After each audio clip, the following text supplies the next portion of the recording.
let's go ahead and move on to a topic that's a little more lighthearted. It does involve cannibalism.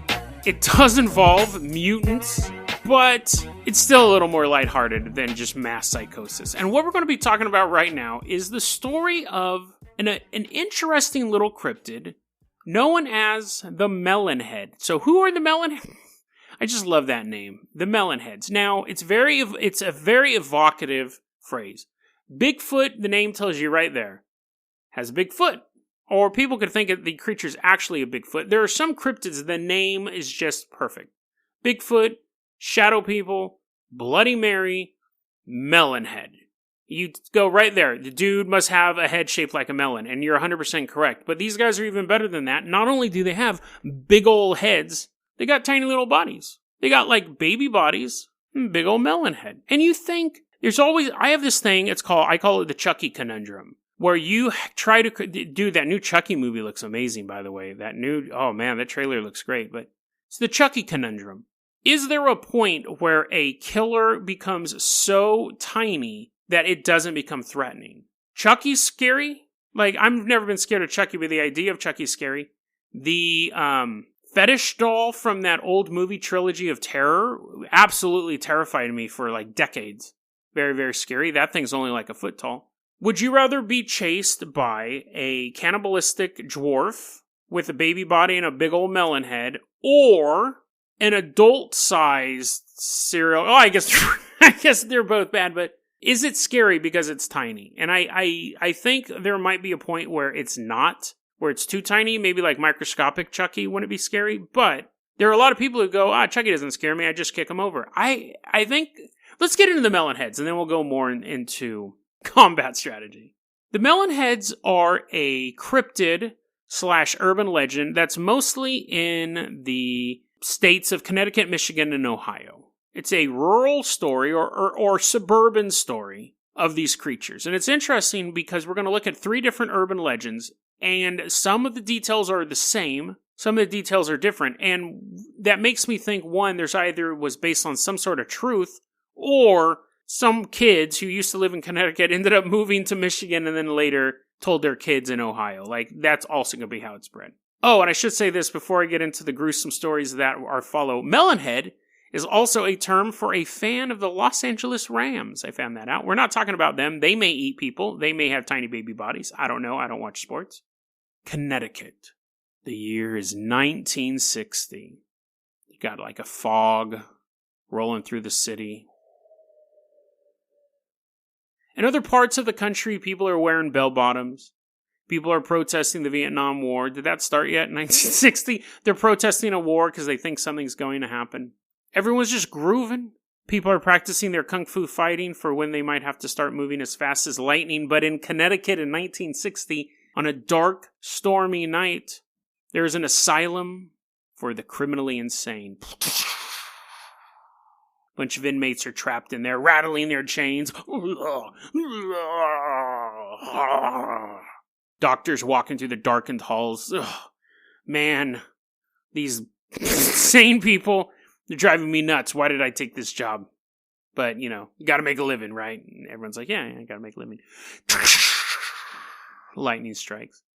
Somehow, some reason, luck or a curse, a fire breaks out in the insane asylum.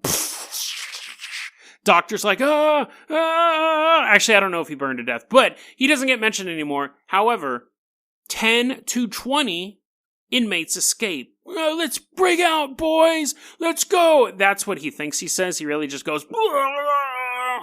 They escape. They go into the surrounding forest around this asylum for the criminally insane. They're out there and they go, oh no, we're insane. We don't have any survival skills. So then they begin eating people for food, not just for fun, maybe a little bit of fun.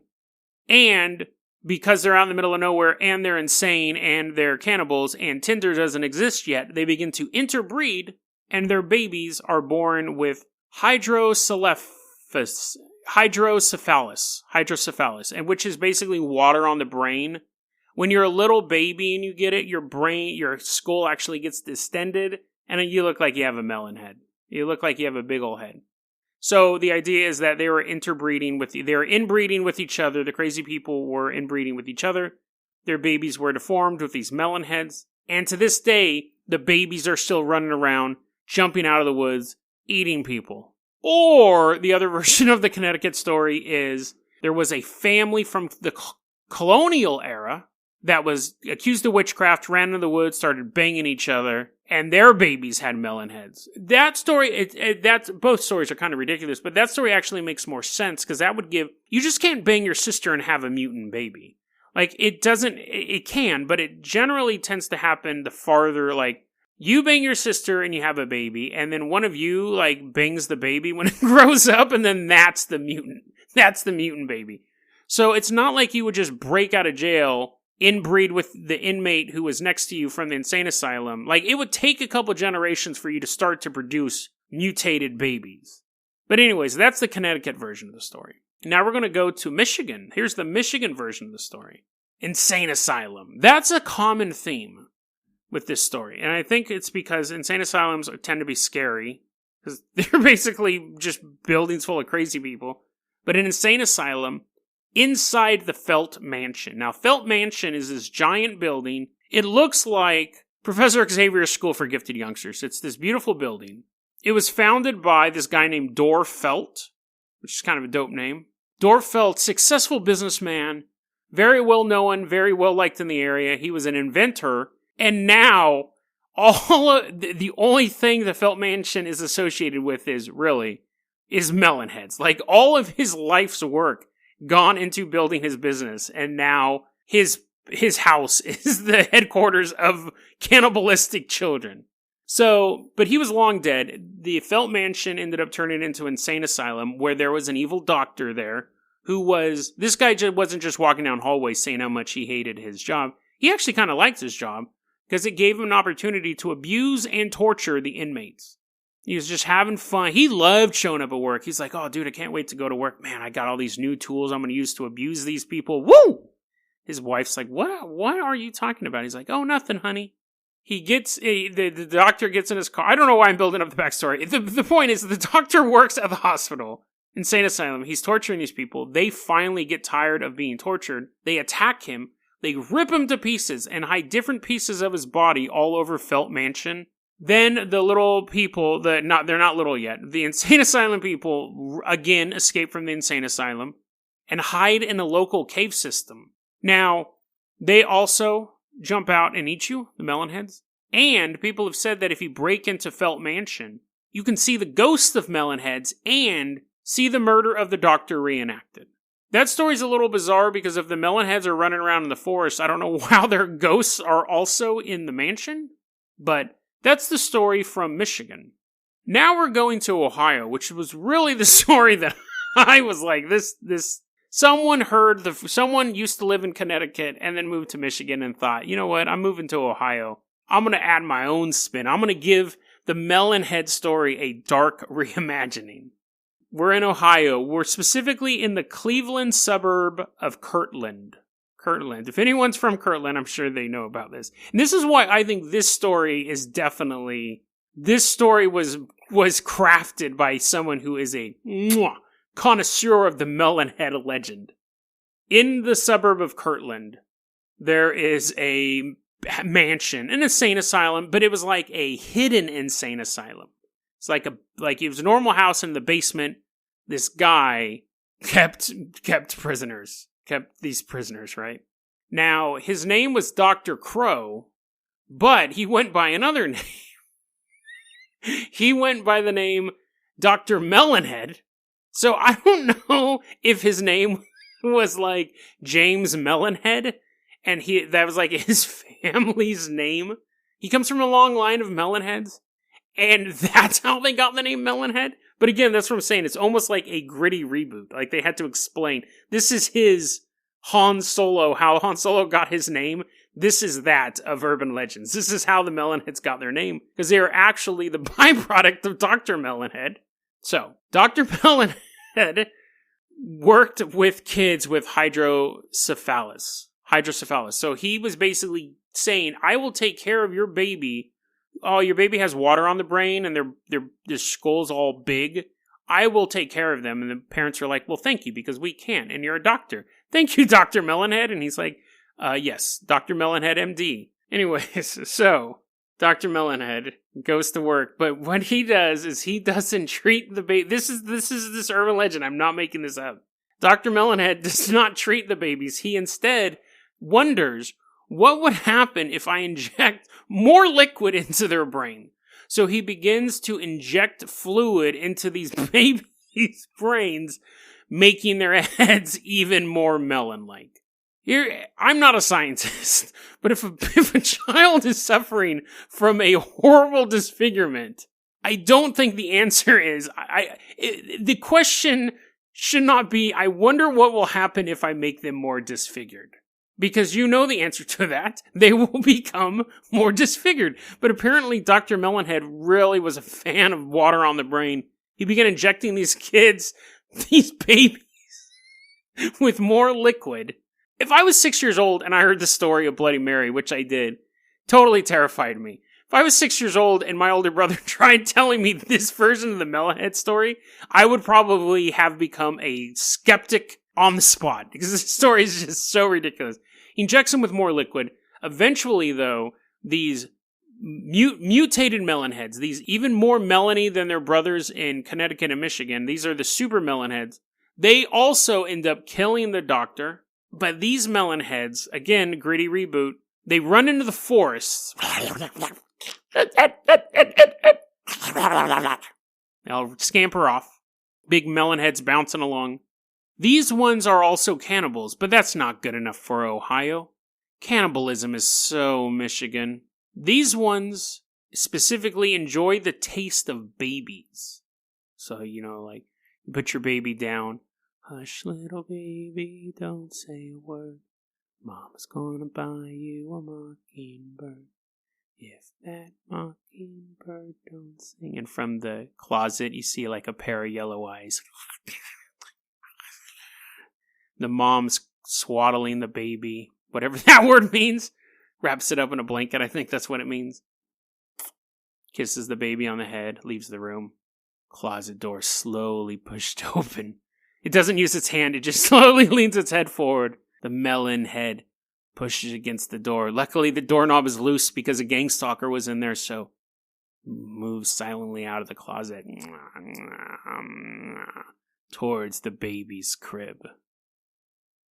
Oh, and also in Ohio, the version of the story, this baby might actually be safe because the Melonheads have terrible vision because of all the extra liquid in their brain. So they can't, if you wear red or black, they won't attack you because they can't see you. But if you wear white, they'll attack you. So, moral of the story is, don't put your baby in white clothes. You shouldn't do that anyways because your baby's going to be totally messy. It's going to make stains everywhere. But also because the Melonheads will get them. So, this is the interesting thing about the Melonhead story. Felt Mansion was never an insane asylum. They've never been able to track down, so that part of the story we know is false. The asylum for the criminally insane that burnt down in Connecticut, that may or may not have happened at some point, but I couldn't find a name for any insane asylum there. There were stories that Dr. Crow did not go by the name Dr. Melonhead, but did perform illegal abortions in the area, but that is also probably a retcon urban legend type of thing. There's a bridge in that area they call Crybaby Bridge because apparently you can hear babies crying underneath it, and that's either because Melonheads are eating babies and throwing their bodies into the bridge, under the bridge, not into it. You're driving by, you're driving over the overpass and a baby comes flying at you, or that he was dumping the bodies of aborted babies there. Here's the thing. I don't think the Melonheads exist. I think, and I'm not going to go into this whole thing like, because we think they exist, they exist. I think this is an interesting idea of an urban legend that there probably was a kid with a horrible disfigured head in one of these areas at some point. Just statistically. And this rumor started. That's fairly likely. And I think it's interesting how it's fairly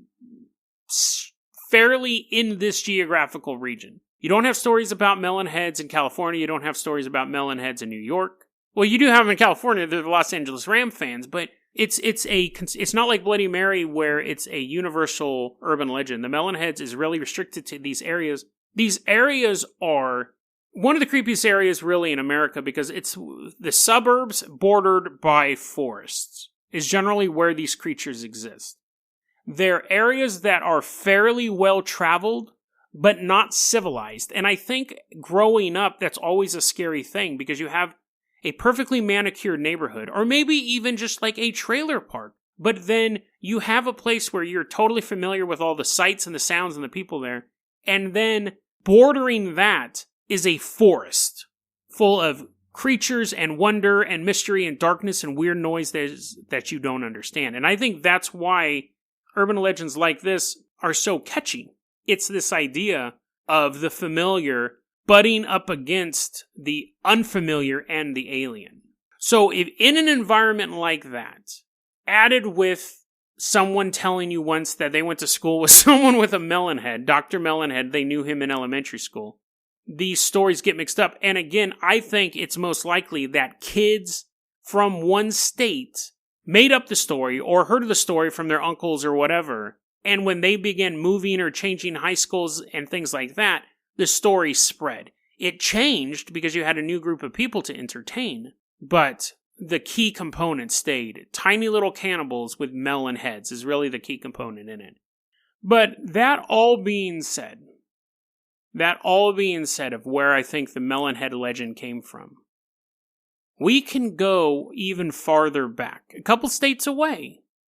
But in the state of Idaho, there was an old Native American legend of these things called the Owyhee mountain dwarves.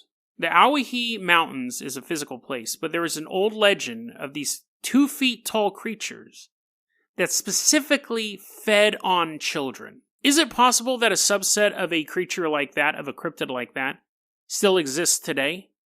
We're in the realm of the mystical. These guys had tails that would wrap around their body to give them some sort of body armor, and they were quite cunning and cruel. But if we accept things like Bigfoot, this is really no different. So we have a little bit of urban legend, a little bit of Native American tales.